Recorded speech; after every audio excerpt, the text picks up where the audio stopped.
Get ready, leprechaun. Just thinking about old JT. Left the scene. I never had a great deal to do with him, which is probably fortunate. He's a funny guy, you know. You come across all the trolls and all this nomadic, fraudmatic crapola. I don't think he ever really got it, you know. He sort of...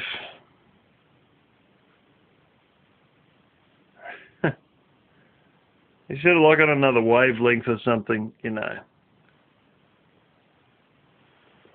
I used to remember he'd come out with stuff and say, oh, look at all the stuff you said about these people. It's horrible. It's disgusting. You know, I was the Aussie troll. Couldn't spell fucking Aussie correctly. How the fuck can you not spell a bloody 6-letter word correctly? Oh, it's disgusting what these people do and this and that. You know, there's a whole video that went up and he took it down and then someone reposted it, put it up again. Oh, it's disgusting. Look at what they're saying here about Troy Reid. Look at these disgraceful bloody cartoons of Troy Reid and Molly Dolly and all this sort of stuff. And no idea about Mr. Fairy Meadow, Mr. Troy Reid. No idea about the shit the guy got up to. Never met him in person. I met the dude in person. I spent a long time watching him. You know, I knew a lot about him. JT, how much did he look into the activities of Troy Reid before he would whinge about cartoons made about Troy Reid? He probably looked fuck all into it. Probably didn't even look at all into it. Oh, it's disgusting, these people saying this shit about fucking, you know, Mr. Fairy Meadow and all this. Dude, it was fucking true, you know. Don't question it. I met the guy in person. He sat his fucking laptop on that wood heater over there and charged the fucking thing up. Full on.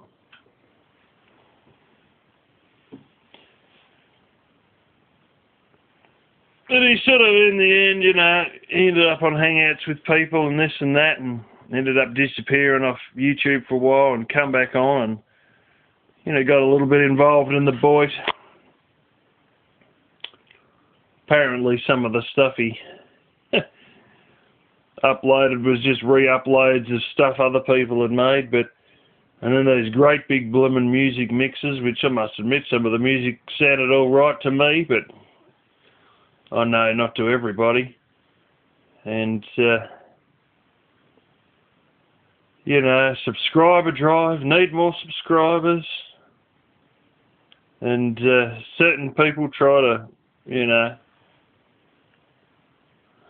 direct us to his channel and whatnot, and, you know, wasn't going to fly. I don't know if the dude ever really understood what motivated us. He just couldn't say, like, he's sort of like a one-step person. You slander this person, you're disgusting. These cartoons are terrible. How can you say this? This is derogatory calling. What are you talking about? You're talking about a dude in a fucking cult who's lying to convince people to give him money. That was Troy Reid. Just no fucking question about it. You know, he'd fumble ass around for fucking weeks on end. You know, I think after he come back from Australia, that was it. He was fucked. He could barely get anything done. Prior to that, he got a lot done. You know, after that, fumble and fumble and fumble and fumble and weeks and weeks on end, all he managed to do was the fucking floor in that tiny home, and this dragged on for fucking weeks. Probably a couple of months, you know. No more than the floor. Oh, it always keeps trying to rain. I can't take the tarps off because it takes so long to put them on, you know, take them off, and then I've got to put them on again if it rained. Every excuse under the fucking sun. You know, this is after asking that people give him money to buy all the materials they needed to build a house. In other words, I'll put in the labour, you pay for the materials, and give me a free house. Of course, you needed umpteen different people there to fucking get on with the damn job. You know. End of the day, there was a lot of other people doing most of the fucking building. To be quite honest, you know. That was the honest truth of it all. You know. And to know nothing of all this and stand up for some of these idiots and these scammers of the RV community and liars and fucking drama creators and all this sort of shit, you know. Oh, it's disgraceful that you say these things about this, or you make these cartoons and blah, blah, blah.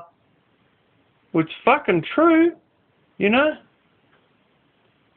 What is he going to do next? Stand out the front of a courtroom and lecture judges that it's disgraceful that they say that somebody has indeed, you know, raped a girl or killed somebody or been involved in bestiality or, like, that's disgraceful. You've said this man raped this girl. Dude, they got it on fucking CCTV camera. Like, how fucking, they got witnesses to it. What are you going to do? Tell the judge off for declaring that the guy's a fucking rapist? Oh, it's disgraceful. How could you say that? Yeah, well, if it's true, it's fairly easy to fucking say. Yeah. He claimed to be, in effect, a trust fund kid, forestry and all, apparently. They owned a fucking huge forest, blah, blah. Every 20 years it was harvested. Got a lot of money off that, blah, blah. You know. Stay-at-home dad. You really wonder how happy the dude was, though. You know, his wife works at a major corporation, and what's he do? What's he do? He had hurdles at the time. You know what he was. So-called stay-at-home dad. I don't think he had much on his plate. But I tell you one thing.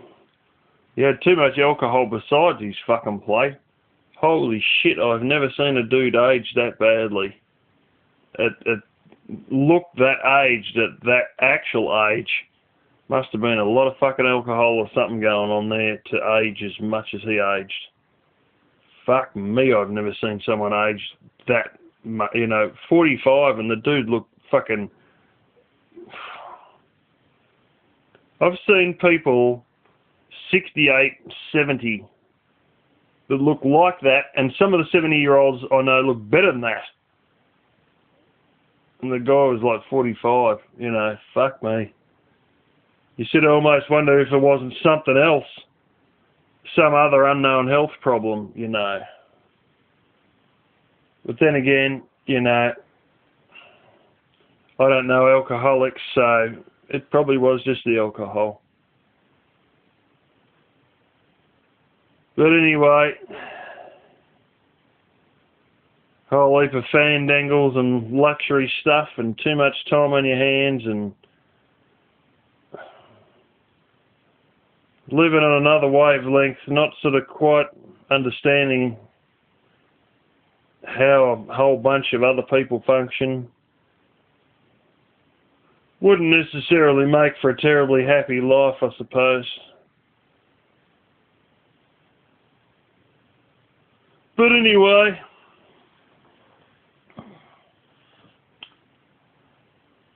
you know, I suppose he found how hard it is to build subscribers, especially if people don't like electronic dance music.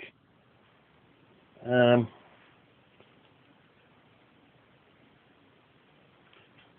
this is my couple of thoughts on the situation. I couldn't honestly say he'll be missed, because there's a lot of people who, you know, he was a sort of... Back in the day, if you weren't around, it was like fucking the reaction to LCD, you know, it was pretty similar. You know, the guy come on and like everybody would be fucking there, you know, giving him fucking hell, you know, and that was what it was like, you know. Why you even bothered to come back is fucking beyond me. Maybe he thought now that he's had an argument with someone, you know, with everyone, he's friends with everyone. And I've seen people like that. You know, one of my uncle's friends, he used to, if he's friends with you, before he could actually call you a friend, he would at least need to have one argument with you.